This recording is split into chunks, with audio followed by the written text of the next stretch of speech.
రాష్ట్రమంతటా శుక్రవారం జనసేన ఆధ్వర్యంలో మానవహారాలు. పహల్గాం ఉగ్రవాదుల దాడిలోని మృతులకు సంతాపం.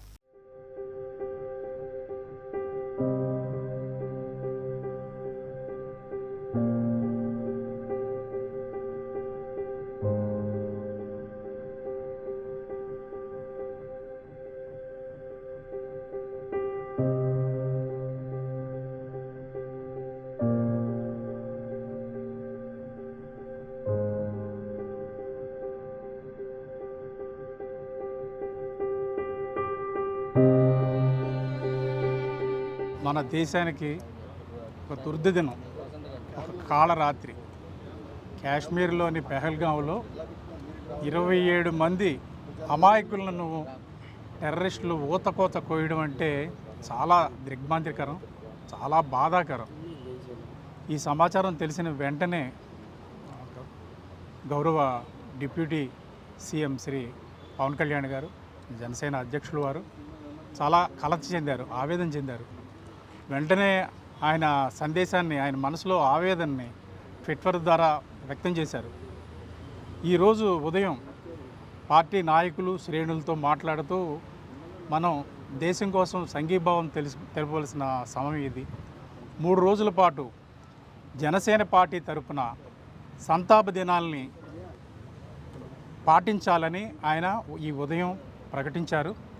ఆ మేరకు ఈ ఉదయం పార్టీ కార్యాలయంలో పార్టీ పతాకాన్ని అవనతం చేశాము. సాయంత్రం ఈ ఊచకోతలో అమరులైన వారికి సంతాప సూచకంగా ఈ సాయంత్రం కార్యాలయం దగ్గర క్యాండిల్స్ వెలిగిస్తాము. రాష్ట్ర వ్యాప్తంగా జనసేన కార్యాలయాలు ఎక్కడున్నాయో అన్ని చోట్ల, అన్ని ప్రాంతాల్లోనూ జనసేన నాయకులు, కార్యకర్తల ఇళ్ల మీద కూడా ఈ పార్టీ పతాకాన్ని ఈరోజు అవనతం చేయమని అధ్యక్షుల వారి ఆదేశం. ఆయన ఆదేశాలను పాటిస్తున్నాము. ఈ కార్యక్రమాన్ని ప్రారంభించాము. అదేవిధంగా సాయంత్రం కొవ్వొత్తులు వెలిగించి అమరులైన వారందరికీ నివాళులు తెలియజేస్తాము. రేపటి రోజున ప్రతి కార్యాలయం దగ్గర మా శ్రేణులు సంతాపం వ్యక్తం చేస్తూ మౌనంగా దీక్షలో కూర్చుంటారు.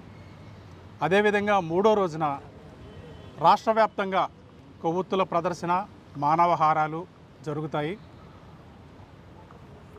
రాష్ట్రంలోని ఏదో ఒక నగరంలో, ఎంపిక చేసుకున్న నగరంలో పార్టీ అధ్యక్షుల వారు కూడా ఈ ప్రదర్శనలో చివరి రోజున పాల్గొంటారు. ఈ కార్యక్రమాన్ని ప్రతి ఒక్క జన సైనికుడు పాల్గొని ఈ కార్యక్రమంలో మన దేశానికి అమరులైన వారికి సంఘీభావం తెలియజేయవలసిందిగా కోరుతున్నాము. ఒక్క జనసేన పార్టీయే కాదు, ఈ దుర్ఘటనను దేశ ప్రజలందరూ, ముఖ్యంగా తెలుగువారందరూ ముక్తకంఠంతో ఖండించాలి.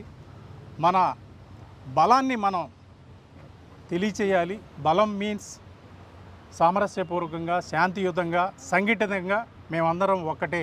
మా మీద ఏది దాడి జరిగినా మేము తీవ్రంగా ప్రతిఘటిస్తామనే ఒక సందేశాన్ని ముష్కరులకు తెలియచేయాలని అధ్యక్షుల వారు తెలియచేశారు.